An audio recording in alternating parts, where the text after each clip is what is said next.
Hello and welcome to Keto Kitchen. I am the baker of Keto Kitchen and I'm your host in this first episode of Keto Kitchen. Here we specialize in recipes that are for keto, low carb, no carb, and they're also good for diabetic recipes for the most part. And I am specializing in baking. The chef would normally be Will Byler. She is my wife, and she will demonstrate all her cooking skills with recipes that work very well for losing weight and are fabulous. They are delicious. Now today I'm going to make a low carb cheesecake. Cheesecake for the most part is low carb anyway. However, the biggest difference is the sweetener and no crumb crust or anything like that. Right here I have 1 cup of a pre-mixed mixture of coconut flour and almond flour. It also has everything in it that you need to bake a cake with, such as baking soda and baking powder. I also have an additional 1/3 cup of almond flour because I want a little bit more flour in there. And as a sweetener, I'm using the yellow stuff. I'm going to go ahead and call it generic yellow stuff only because I'm not being paid for anything else. And that is the sweetener that I'm using. And that sweetener measures the same as sugar. I'm going to use vanilla extract. This is imitation vanilla extract. It's much cheaper, and in this economy we need cheap. I also have 2 eggs and 1 egg yolk. Okay.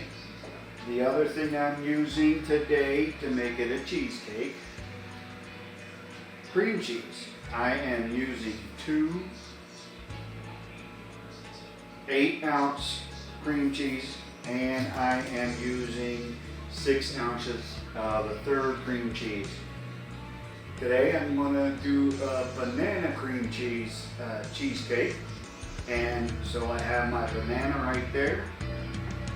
The oven is preheating right now to 350 degrees, and I have a spring pan. That is what I'm going to be baking it in.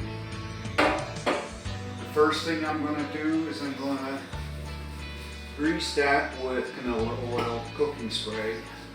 I would use baking spray, but I don't have that on hand right now. Over here, set it aside. Now, these ingredients are very simple. The first thing I'm going to do is I'm going to put the banana in there, whole as it is. I'm going to take 1 egg. I'm going to put it in.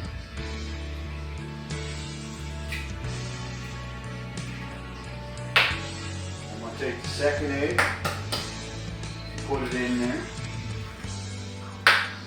I'm going to take the egg yolk, and we'll get that in there.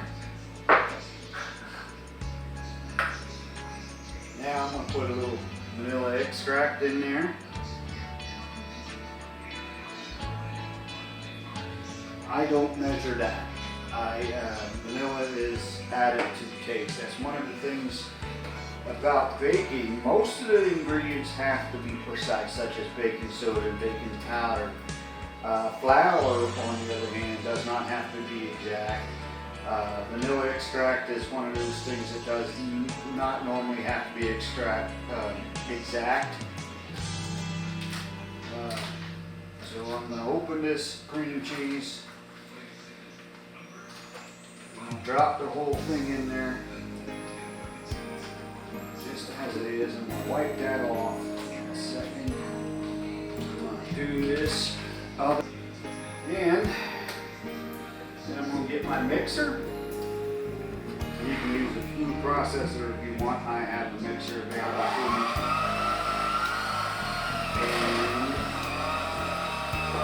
And use it on low.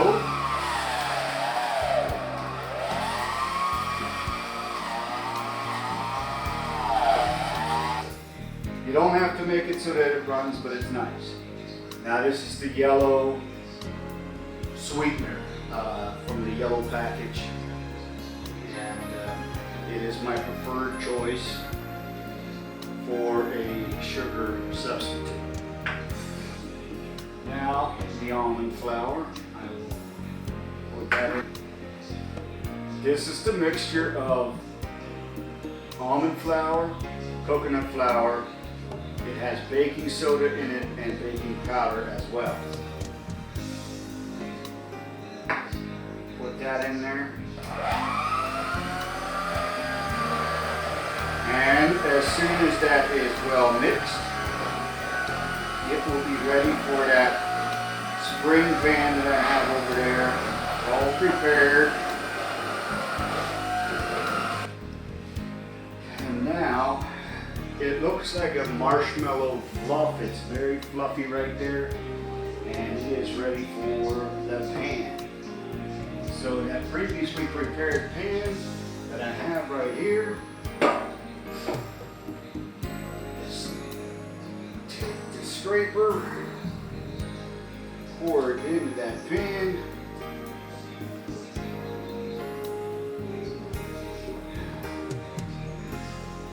That looks fantastic. Now, the secret ingredient as far as any kind of baking is the flour. You want a mixture of coconut flour and a mixture of almond flour. Those are the best.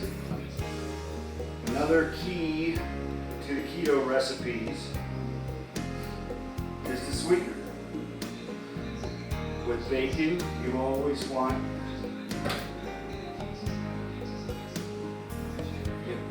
you bake because you like sweets, right? So what do you want? You want a sweetener. You need a sweetener for that. A banana has natural sweetness, so there's no issue there. Sugar has been used, but with keto, you want to avoid sugar as much as possible. And we are now ready to take this to the oven. In about 30 minutes, it will be finished. Okay, so it has now been about 30 minutes since I put this in here. Taking a look at it. And that is what the finished product does look like. And it's going to take a little bit of time. Take a little bit of time for it to cool off, and we're going to put it in the refrigerator, and it will be delicious.